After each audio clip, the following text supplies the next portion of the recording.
Hindi ka nga nagtaas ng presyo, magbawas ka ng gastos. Ang target namin, 8 months ROI na kayo. Kasi ang habol ko dun yung long term yung kumita kayo Pati material kami magpo-provide nun, sir. Yung brass, stainless, yung bronze, sa amin kayo kukuha. Sa amin kasi, kahit tingin kayo sa ibang market, yung mga metal, mahal. Mas lower pa tayo dun. Kasi franchise namin kayo. Ang habol ko dun yung long term yung kumita kayo kung mabalik nyo ng 8 months yung ROI niyan. Kasi ang target namin, 8 months ROI na kayo.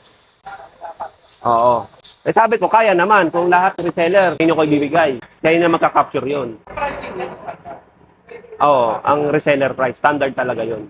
Ngayon nga, mag-i-increase ako, sir. Plan kasi every year, i-increment tayo kasi may inflation Yung iba kasing negosyante, di ba, hindi sila nag-i-increase. Hindi nila alam, tumataas yung sahod, tumataas yung kuryente, tubig. Kailangan, sumabay rin tayo ron. Hindi ka nga nagtaas ng presyo, magbawas ka ng gastos. Pwedeng ganon. Mga gastos, alisin mo, bawasan mo, hindi ka magtataas.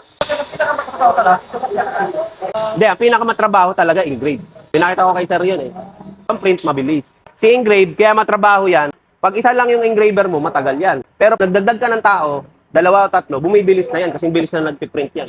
Ang printer kasi, sir, machine Pero pag engrave, pag tatlo, bumibilis din yan. Teamwork na yun. Halimbawa, yung isa taga-lahid, yung isa taga-tubig, yung isa taga-engrave. Tatlong tao, bibilis yun. Pero kung siya lang lahat, matagal yun. Halimbawa, may tayong papadala, mas gusto namin kayo tuturuan namin muna. Kasi kung layasa kayo ng tao, tuturuan nyo. Dapat kami na nagtutulong. Oo, kasi kayo yung owner